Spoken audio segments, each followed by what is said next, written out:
छोटू चल बेटा जरा जल्दी कर, वो 5 नंबर वाले टेबल पर कस्टमर बहुत देर से खाने का इंतजार कर रहा है और बाहर भी लाइन बढ़ती जा रही है। इतना लेट करेंगे तो सब बगल वाले होटल में चले जाएंगे। बस मालिक 5 नंबर वाले का ऑर्डर तैयार है और यहाँ कुछ टेबल भी बस खाली होने वाली हैं, तो बाहर वाले कस्टमर्स अब अंदर आ सकते हैं।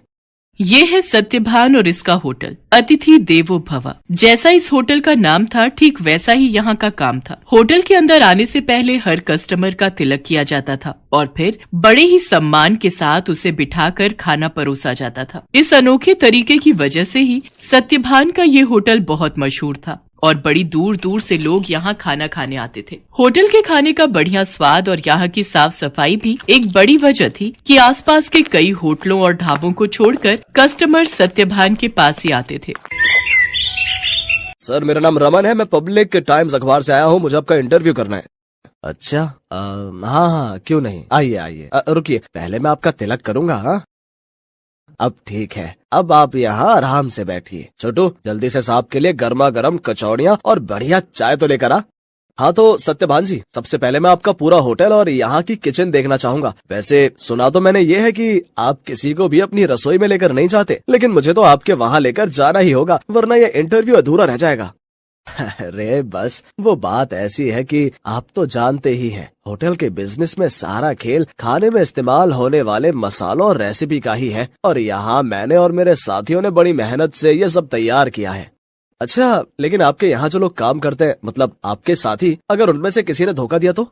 नहीं नहीं, ऐसा तो हो ही नहीं सकता। यहाँ जितने भी लोग मेरे लिए काम करते हैं वो सब के सब मेरे गांव से ही हैं, यानी सब मेरा परिवार है। आज तक का रिकॉर्ड है, मुझे मेरा कोई साथी छोड़कर नहीं गया। ये तो वाकई बहुत बड़ी बात है। लेकिन अब तो आप इतने मशहूर हो गए, आपका होटल एक ब्रांड बन चुका है, तो लोग आपकी रसोई को अंदर से देखना चाहते हैं। आप चिंता मत कीजिए, मैं आपके मसालों और रेसिपीज का राज नहीं खोलूंगा, लेकिन रसोई के अंदर की कुछ फोटोज तो चाहिए होंगी आपके इंटरव्यू के साथ छापने के लिए। सत्यभान उस पत्रकार को समझाने की कोशिश करता है, लेकिन वो खुद ही उस पत्रकार की बातों में फंस जाता है। अखबार में अपना इंटरव्यू और फोटो छपने की बात से वो बहुत खुश था और इसी खुशी में वो बह गया और उस पत्रकार को उसने अपने होटल का एक एक कोना बहुत अच्छे से दिखाया। साथ ही अपनी रसोई में ले जाकर अपने सारे तौर तरीकों और रेसिपीज का भी अनजाने में खुलासा करता गया। वो पत्रकार होटल की लगभग हर चीज की तस्वीर ले रहा था। इंटरव्यू के दौरान उसने सत्यभान से कई सवाल पूछे, जिनके जवाबों में सत्यभान के सारे सीक्रेट खुलते जा रहे थे। अच्छा सत्यभान जी, बहुत अच्छा लगा आपसे मिलकर। इंटरव्यू के लिए शुक्रिया, अब मैं चलता हूँ। जी आपका बहुत शुक्रिया। अब वैसे ये सब कब छपेगा अखबार में? बस यही 1-2 दिन में, मैं आपको फोन पर इन्फॉर्म करूंगा। इतना कहकर वो पत्रकार सत्यभान के होटल से बाहर निकलता है और कुछ दूर पहुंचते ही मुस्कुराते हुए अपने गले में पहना हुआ आई कार्ड उतारकर एक कूड़े के ढेर में फेंक देता है।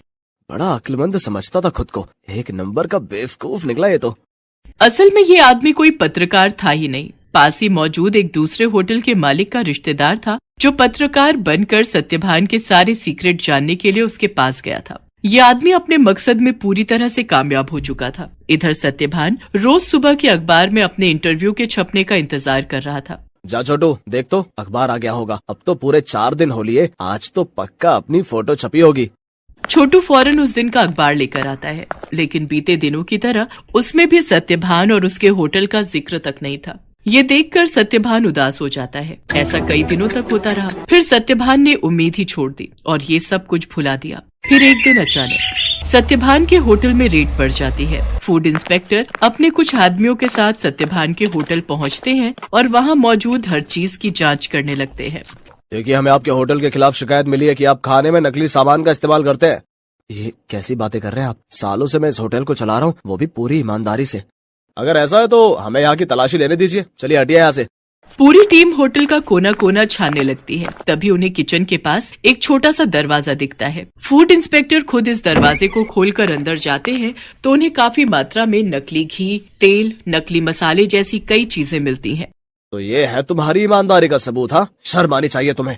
सत्यभान को कुछ समझ ही नहीं आ रहा था कि आखिर उसके साथ हुआ क्या। खाद्य विभाग की टीम सत्यभान के होटल को सील कर देती है। साथ ही सत्यभान को जेल भेज दिया जाता है। एक ही पल में सत्यभान का सब कुछ बर्बाद हो गया था। उसका परिवार सड़क पर आ गया था। सत्यभान खुद को बेगुनाह साबित नहीं कर सका और उसका सब कुछ जुर्माने की रकम अदा करने में चला जाता है। उसके गांव के लोग जो उसके लिए काम किया करते थे, वो भी उसका साथ छोड़कर गांव वापस चले जाते हैं। सिवाय छोटू के। चलो तुम्हारी जमानत हो गई है। जमानत की बात सुनकर सत्यभान चौंक जाता है। वो बाहर आकर देखता है तो एक वकील के साथ खड़ा छोटू उसका इंतजार कर रहा था। छोटू, तूने ये सब कैसे किया बेटा? तेरे पास इतने पैसे कहाँ से आए? मैं तो बिन माँ बाप का एक लावारिस था मालिक। आपने मुझे सहारा दिया था तो मैं आपको इस हाल में अकेला कैसे छोड़ देता? आपको याद है, मैं हर महीने की तनख्वाह से कुछ पैसे जोड़ता था अपनी आगे की पढ़ाई के लिए। बस वही आज काम आ गए।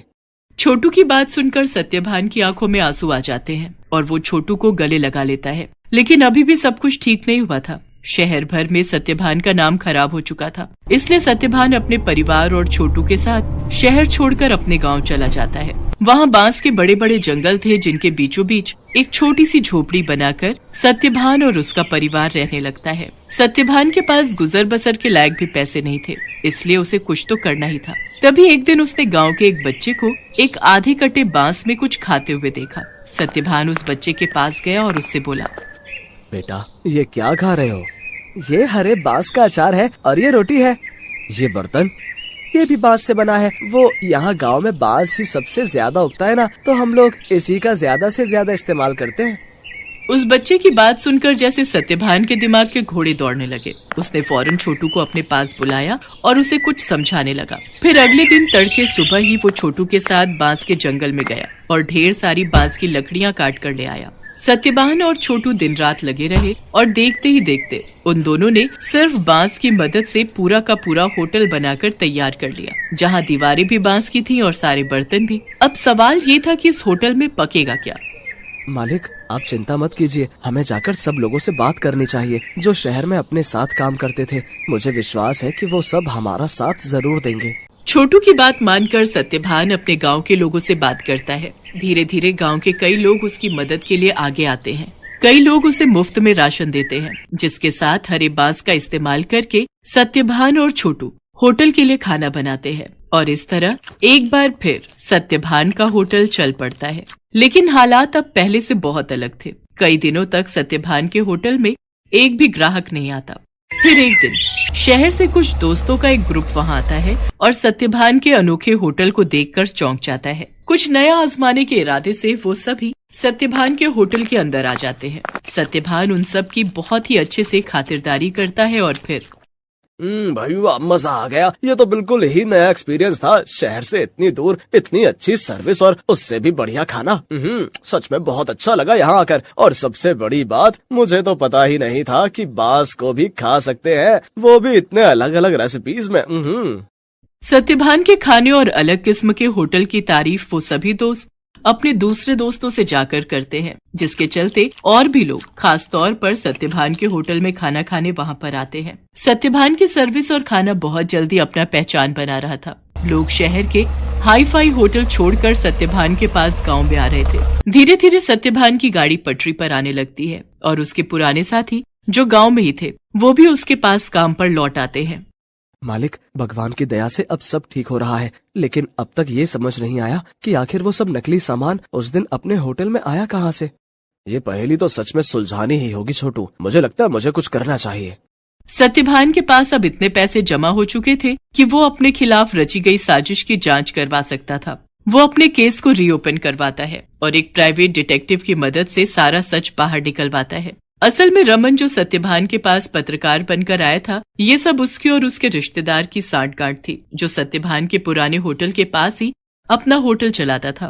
साथ ही सत्यभान की तरक्की से जलता भी था। रमन के द्वारा जुटाई गई जानकारी की मदद से ही वो सारा नकली सामान रातों रात चुपके से सत्यभान के होटल के अंदर पहुंचाया गया था। प्राइवेट डिटेक्टिव ने सारे जरूरी सबूत जुटा लिए थे, जिनकी मदद से दूध का दूध और पानी का पानी हो गया। दोषियों को सजा मिली और सत्यभान को उसकी खोई हुई इज्जत। शहर में मौजूद सत्यभान की सारी संपत्ति उसे वापस मिल जाती है, जहां सत्यभान फिर से अपना होटल शुरू करता है, लेकिन बिल्कुल नई थीम, नए तौर तरीकों और नई रेसिपीज के साथ।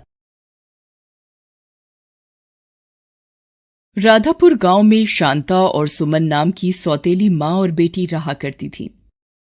शांता सुमन का बिल्कुल ध्यान नहीं रखा करती थी और उसे बेवजह मारा पीटा करती थी। वो अपने पति किशोर के सामने प्यार जताने का नाटक किया करती थी। ले बेटी कुछ खा ले, दिन पर दिन कमजोर होती जा रही है। शांता, तुम सुमन का कितना ध्यान रखती हो? सुमन अपने पापा को ये सच्चाई नहीं बताती थी और चुपचाप सारे दर्द सहती थी। ऐसे ही कुछ महीने बीते। शांता पेट सी थी। ये बात बहुत खुश होकर वो अपने पति किशोर को बताती है। सुनिए जी, मैं मां बनने वाली हूं। सच में? मैं बहुत खुश हूं। तुमने मुझे बहुत बड़ी खुशी दी है। सुमन को पता चलेगा तो वो कितनी खुश होगी। किशोर भी सोचकर खुश होता है। शांता मन ही मन सोचती है, ये अच्छा मौका है इस लड़की को घर से निकालने का। इसने मेरी नाक में दम कर रखा है। अब तो इसको निकलना ही पड़ेगा घर से, नहीं तो ये मेरे बच्चे का हिस्सा भी खा लेगी। तभी एक सुबह शांता चिल्लाती हुई भाग रही थी। बचाओ बचाओ, ये मुझे मार डालेगी। क्या हुआ? तुम चिल्लाती हुई भाग किस ले रही हो? सुमन के हाथों में छुरी है, वो मुझे मारना चाहती है और मेरी ओर ही आ रही है। किशोर सुमन के हाथों में छुरी देखकर कहता है, अरे अरे, तुम क्या कर रही हो? छुरी से अपनी माँ को मारोगी क्या? जिसने तुम्हें माँ जैसा प्यार दिया, आज तुम उसकी जान लेने पर तुली हुई हो। भला ऐसा कोई करता है क्या? पापा, ये सच नहीं है, झूठ है। मैं ऐसा क्यों करूंगी? आप मुझे गलत समझ रहे हो, मेरी बात तो सुनो। उसने रोते हुए सच्चाई बताने की कोशिश की, पर किशोर उसकी एक भी बात सुनने को तैयार नहीं था। उसने कहा, सुमन, तुमने ऐसा क्यों किया? निकल जाओ मेरे घर से बाहर। और सुमन को घर से बाहर निकाल दिया। बेचारी सुमन रोते रोते जंगल की तरफ चल पड़ी और बीच जंगल में पहुंच गई। वहां एक पेड़ के नीचे वो बैठ गई और सोचने लगी, मैंने कोई गलती नहीं की थी, फिर माँ ने ऐसा क्यों किया? वो ऐसा सोचकर रोए जा रही थी। तभी उसे एक शेर की दहाड़ सुनाई दी। वो डर गई और सोचने लगी, बाप रे, इस जंगल में तो मुझे बहुत खतरनाक जानवर मिलेंगे।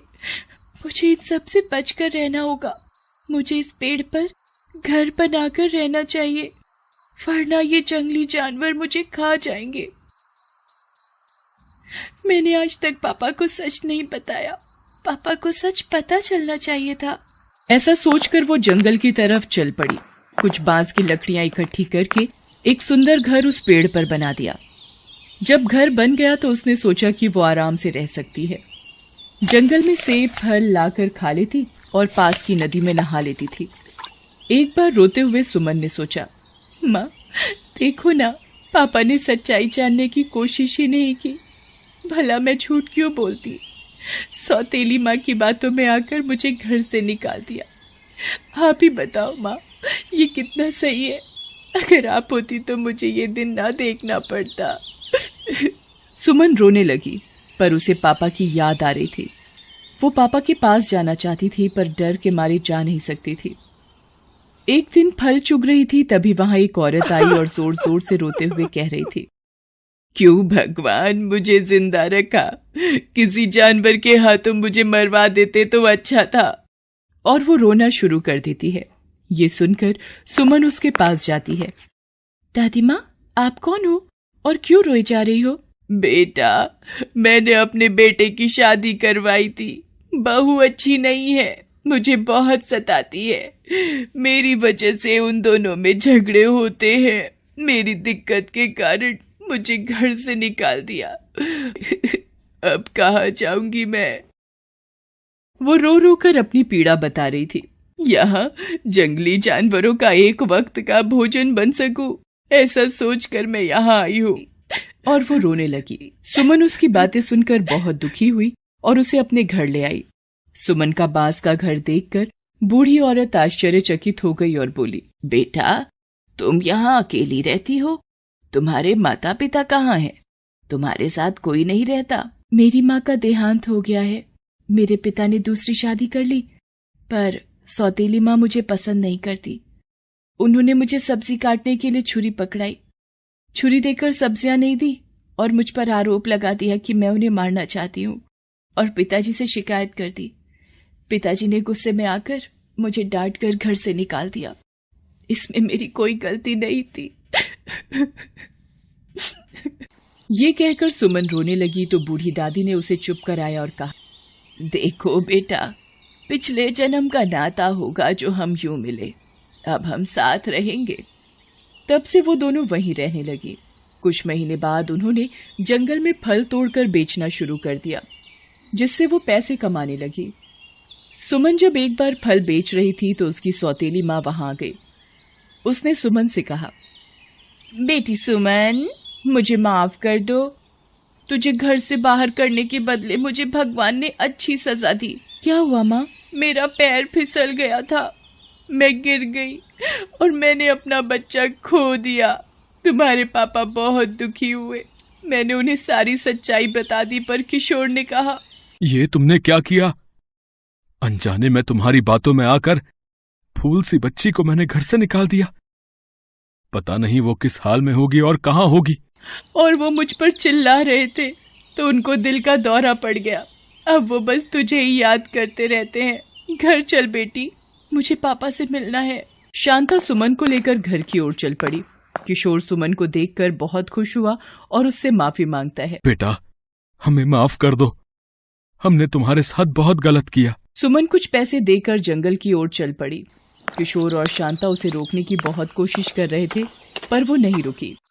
जंगल में जाकर बूढ़ी औरत ने सुमन से पूछा, बेटा, तुम्हारे मम्मी पापा का मन बदल गया था तो तुम वहाँ क्यों नहीं रुकी? दादी माँ, अभी तो उनका मन बदल गया था, पर बाद में फिर दोबारा मन बदल जाता तो मैं क्या करती? और दूसरी बात, यहाँ तुम भी तो अकेली रहती। तुम अपना सब कुछ छोड़कर आई हो, तो आपको मैं अकेला कैसे छोड़ सकती हूँ? बेटा, तुमने अनजान औरत के लिए इतना सोचा, मैं तुम्हारी शुक्रगुजार हूँ। और दोनों फल बेचकर सुखी सुखी रहने लगी। जंगल में एक दूसरे का सहारा बनी। तभी एक दिन बूढ़ी औरत का बेटा ढूंढते हुए जंगल की ओर आए। माँ, आपकी बहू आपको बहुत याद कर रही है। आपके जाने के बाद वो छत से गिर गई और उसे अपनी गलती का एहसास हो गया। तब से ही आपको बहुत याद कर रही है। तो तू क्या चाहता है बेटा? माँ, आप हमारे साथ घर चलो, हमें आपकी जरूरत है। नहीं नहीं, मैं अब तुम दोनों के बीच नहीं आना चाहती। मैं यहीं पर खुश हूँ और कोई परेशानी नहीं लेना चाहती। तुम घर जाकर बहू की सेवा करो और खुश रहो। पर माँ। नहीं बेटा, अब मैं चाहकर भी घर नहीं आ सकती। मैं तुम्हारा भरे पूरे परिवार को बिखेरना नहीं चाहती। मैं यहीं पर ठीक हूँ। यहाँ अपनी छोटी सी दुनिया है जिसमें मैं खुश हूँ और किसी तरह की कोई टेंशन नहीं लेना चाहती। तुम जाओ बहू के पास, बहू को तुम्हारी जरूरत है।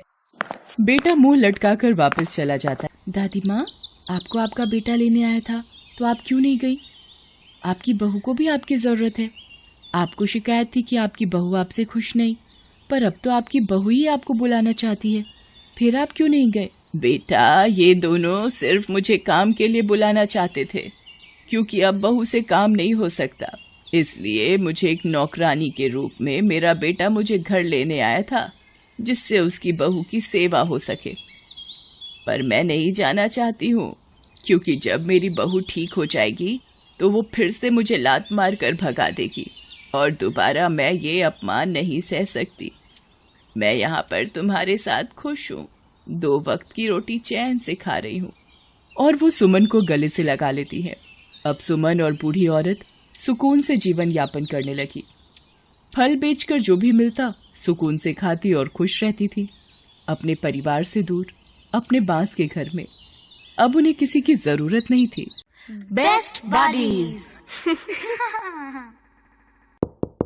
Hello friends, thanks for watching this video. अगर आपको ये वीडियो पसंद आया है तो प्लीज लाइक, सब्सक्राइब, कमेंट्स करें इस वीडियो पर, और हाँ, शेयर करना भी ना भूलें। और भी मजेदार वीडियो देखने के लिए नीचे दिए गए बेल आइकॉन को दबाएं। देखते रहिए बेस्ट बडीज।